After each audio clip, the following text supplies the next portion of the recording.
3 बजे एक तू गा एक गाना। हाँ सी लगाइए, सी है ना कॉर्ड आप दिखाइए ना कि जहिया से चल गई अरे छोड़ी के हमके जिंदगी भइल सुनसान हो कि जाए चंदा ले आवा खबरिया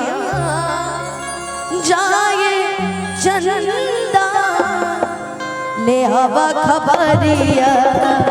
कैसन बारी मोर जान हो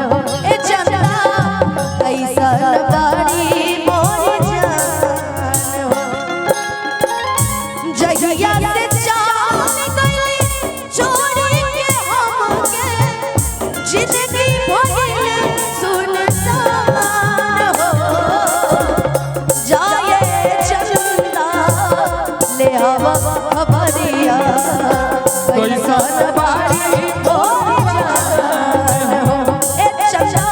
कैसन बारी मोर जान हो।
इस गाने की सबसे अच्छी लाइन है, समय बहुत कम है। हो हमारे नियाना हो रोवत हुई है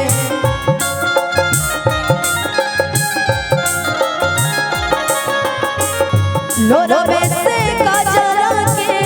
धोवत हुई है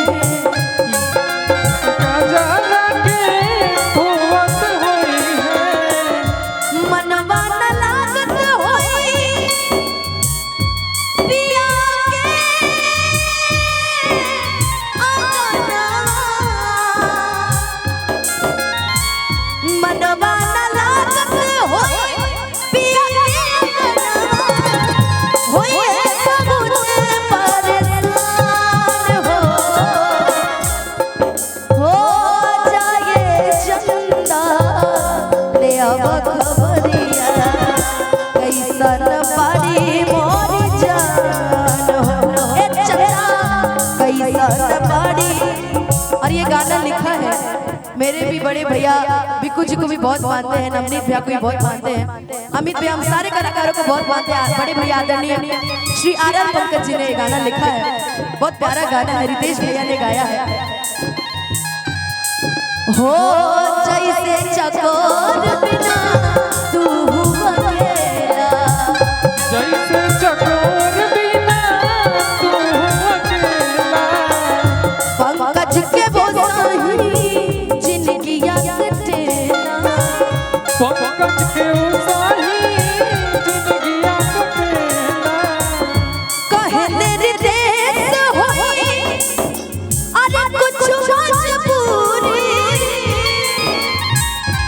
कहने नितेश हो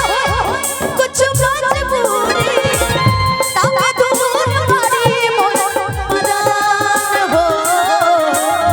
जाए चंदा ले आवा खबरिया